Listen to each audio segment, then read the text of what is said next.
How's it going, everybody? Coach TK over here. Today I'm going to give you a quick and easy tutorial on the hook grip. So why don't you tune in, check it out, and I'm going to give you a few tips that will help you pull some heavy weight off the floor. Awesome, so let me get started with the first tip.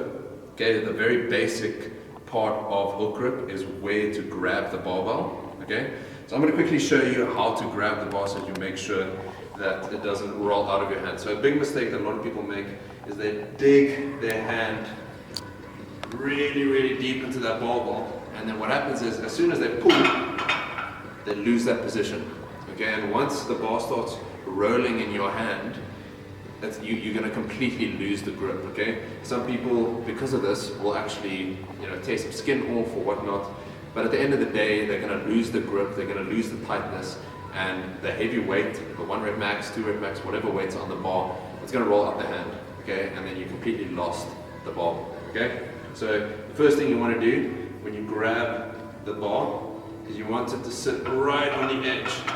Okay, so not going to be super deep, okay, but deep enough so that you have some good space on your fingers for contact, so you lock it in really nicely. Okay, so not too deep, okay, but also not too little of surface area to grab onto. So you want it just right, so the barbell kind of just hangs. Okay, it's going to be kind of locked in your hand instead of trying to squeeze the bar.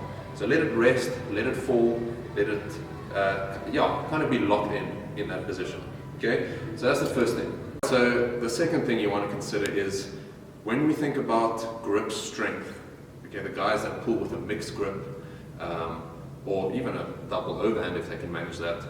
When we think about grip strength, most of our strength from the grip comes from these 3 fingers.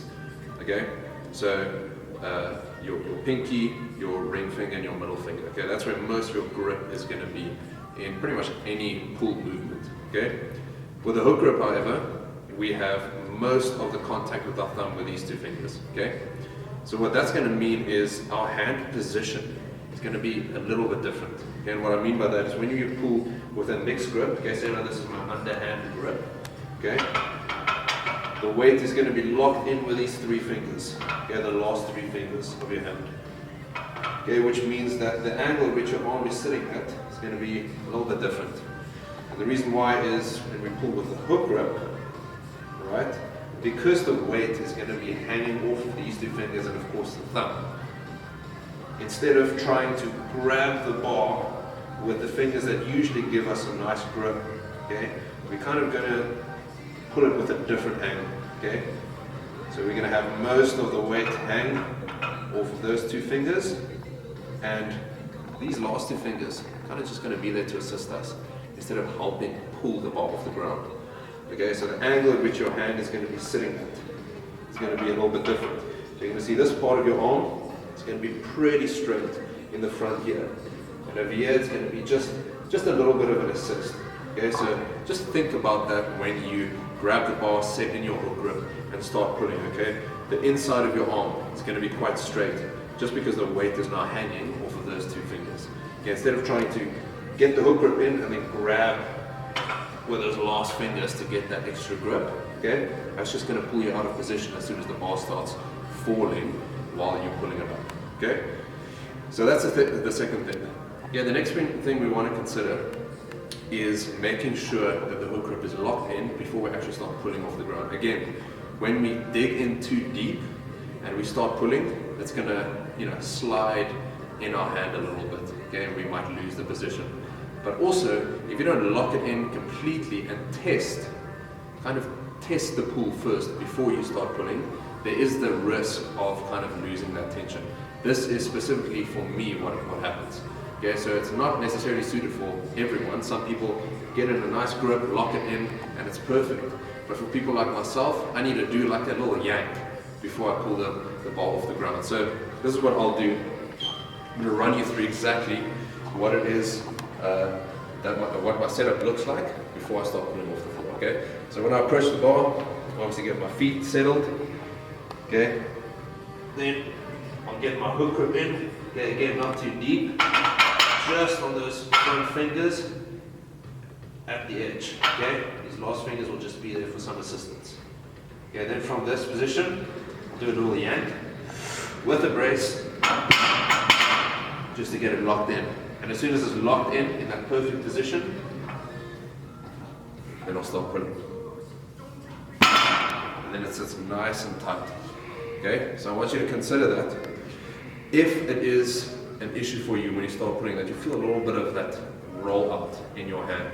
Okay, a nice tip would be to give it a little yank, let it lock in, and then you start pulling. Alright, so last thing, this is a little bit of the riskier side of things, just because it's very, very awesome to try during your own workouts in the gym and during your training, but it's not necessarily a good idea for competition, just because the rules regarding what you put on your thumbs isn't too clear. Okay, so what I like to do in my training is apply a little bit of nail polish on my thumb, just because the fingers that get in contact with my thumb, are mostly going to sit around my nail, my thumbnail, which means that's the area that's going to need the most grip. But because it's smooth, we need to do something about that. So I like to apply a little bit of glittered nail polish, just to apply a little bit of roughness, so that when I grip the bar with that hook grip, it's going to be locked in nice, it's going to feel tight, and as soon as you start pulling, you're not going to feel that smoothness of the nail. This is a big tip that's helped me a lot in my training, and sometimes I throw it in the competition if they are not too strict. You can apply a little bit of chalk over it to cover it up, and I'm pretty sure they won't notice. But be careful with that. Just be aware that they might be a bit more strict, and if you decide to do it, just make sure you cover it up with the chalk. But that is a big tip. It's helped me a tremendous amount. A little bit of glittered nail polish on the thumbnail, and you're good to go. That's my hook grip tutorial for today, guys. Hope you enjoyed it. Please like and subscribe if you enjoyed it, and I will see you guys next time.